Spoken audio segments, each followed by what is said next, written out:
नमस्कार, आप देख रहे हैं न्यूज स्टेट का डिजिटल प्लेटफॉर्म और आपके साथ मैं हूं प्रीति भारद्वाज। हम बात करने वाले हैं अग्निवीरों को लेकर और अग्निवीर योजना को लेकर। देखिए, अग्निवीर योजना की हम बात करें तो 4 साल तक तीनों ही सेनाओं में अपनी सेवा देने के बाद 25% तक की जो भर्ती होती थी, उसे लेकर अब अग्निवीर योजना में थोड़ा सा बदलाव किया गया है। चूंकि लगातार एक तो अग्निवीरों की संख्या बढ़ती जा रही है और इसके अलावा तीनों ही सेना की अगर हम बात कर ले, थल सेना हो, वायुसेना हो या फिर नौसेना, तीनों सेनाओं की अगर हम बात करते हैं तो उनकी ओर से ये मांग रखी गई है और सबसे ज्यादा अग्निवीरों की मांग रखी गई है नौसेना की ओर से। जी हाँ, थल सेना और वायुसेना की अगर हम बात करें तो यहाँ पर भी कुछ फीसदी की बढ़ोतरी की गई है अग्निवीरों के चयन को लेकर। पहले जो संख्या 25% थी, अब ये तीनों सेनाओं में ये संख्या बढ़ा दी गई है। सिलसिलेवार तरीके से आपको बताते हैं कि क्या बदलाव है और किस तरीके से ये योजना पर प्रभाव भी डालने वाला है।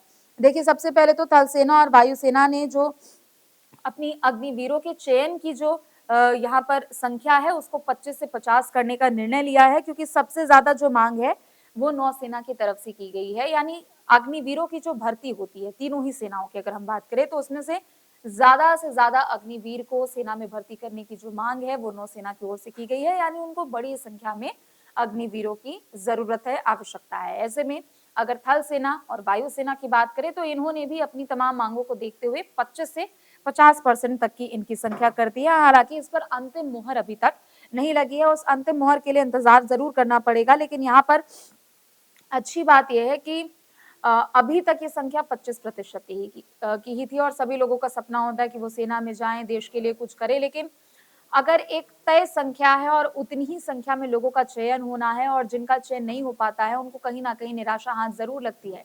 लेकिन इन सबके इतर बात करें तो ऐसे में अब अग्निवीरों के लिए खुशखबरी भी इस वजह से है क्योंकि उनकी संख्या बढ़ गई है। तो ज्यादा अब आप लोगों को मायूस होने की जरूरत नहीं है। देखिए, सबसे पहले योजना की शुरुआत की हम बात कर लेते हैं, जहां पर सबसे पहले ये तय किया गया था कि 4 साल की पहले तो सेवा होगी, उसके बाद मेरिट के आधार पर आगे का सिलेक्शन होगा। यानी जो भी अग्निवीर हैं, आप एक उदाहरण के तौर पर मानिए अगर 100 लोगों ने काम किया है 4 साल तक, तो ऐसे में मेरिट के आधार पर उनकी ट्रेनिंग को देखते हुए सब कुछ प्रॉपर हर एक प्रक्रिया को पूरी करने के बाद ये डिसाइड किया जाएगा कि कौन से सैनिक है जो आगे जाएंगे और कौन से सैनिक है जो नहीं जा पाएंगे। पहले 25% तक की इसकी संख्या तय की गई थी और सभी को पहले क्या होता था कि शुरुआत में सबसे अगर बात की जाए तो अग्निवीरों को सेवा से मुक्त कर दिया जाने की यहाँ पर बात थी और उसके बाद सशस्त्र बल में जो भी अग्निवीर अपनी सेवा देने के लिए इच्छा रखते होंगे उनको दोबारा से अग्निवीरों में शामिल किया जाता है। लेकिन ये सिर्फ चुनाव मेरिट के आधार पर होता था, यानी चयन प्रक्रिया के आधार पर होता था। लेकिन अब चूंकि कुछ रिपोर्ट्स ऐसी मीडिया में आई है उसके बाद ये खबर सामने आई कि नेवी ने सबसे ज्यादा अग्निवीरों को बनाए रखने की अनुमति मांगी है। यानी जाहिर सी बात है कि चुनाव प्रक्रिया वो करेंगे, लेकिन जिसकी भी परफॉर्मेंस और 4 साल में जिन्होंने जैसे कार्य किया है वो अगर सही है तो उनकी संख्या ज्यादा से ज्यादा होनी चाहिए। लेकिन जहां थल सेना और वायुसेना में 25 से बढ़ाकर 50% की संख्या की गई है, वहीं अगर नौसेना की बात करें तो 25% से बढ़ाकर 75% किए जाने की मांग नौसेना की ओर से की गई है। थल और वायुसेना का मैंने आपको बता ही दिया कि इन लोगों ने ज्यादा नहीं, बस 25% का ही इजाफा किया है। लेकिन हाँ, दूसरी तरफ अच्छी बात यह भी है कि अब सेना में वैकेंसी बढ़ने वाली है और हमने देखा भी था कि अग्निवीर जो 4 साल की अपनी सेवा पूरी करते हैं उसके बाद उनको मेरिट के आधार पर तो रखा ही जाएगा। लेकिन सभी अगर हम स्टेट पुलिस की बात करें और यूपी की खास तौर पर बात करें तो सीएम ने भी कहा था कि अग्निवीरों को स्पेशल एक तरीके से आप समझिए तो उनको कहीं ना कहीं ये सहूलियत दी जाएगी, उनको राहत दी जाएगी कि जो अग्निवीर से रिटायर होके आएंगे 4 साल देश की सेवा के लिए जो देकर आएंगे उसके बाद कहीं ना कहीं स्टेट पुलिसिंग में उनको यहाँ पर प्रोत्साहन जरूर मिलने वाला है। जो रिपोर्ट सामने आए हैं उसके आधार पर अगर हम बात करें तो पिछले साल ट्रेनिंग में सेना में करीब 70,000 अग्निवीर शामिल हुए थे। जी हाँ, 70,000 बहुत अच्छी संख्या और बहुत बड़ी संख्या है। अगले साल जो करीब वैकेंसी आनी थी उसको बढ़ाकर 90,000 भी किया जा सकता है। यानी साल दर साल अग्निवीरों की मांग यहाँ पर बढ़ती जा रही है और मकसद यही है, उद्देश्य यही है कि सेना में अच्छे से अच्छे अग्निवीरों की संख्या यहाँ पर बढ़े। और यहाँ तक की खबर तो ये भी है कि इस बार सेना बल में 1 लाख से ऊपर सैनिकों की कमी को पूरा करने की तैयारी की जा रही है और इसी वजह से लोग अपने अपने यहाँ पर संख्या बलों को बढ़ाने की मांग यहाँ पर कर रहे हैं।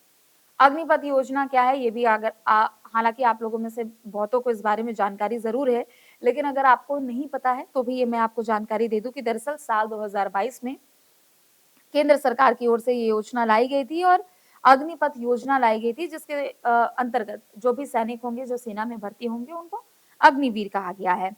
जो भी चुने हुए युवा हैं, उनको 4 साल की अवधि के लिए सेना में अपना योगदान देना होगा, देश सेवा उनको करनी होगी और उसके बाद सशस्त्र बलों के लिए काम करने का भी उनको मौका मिलेगा।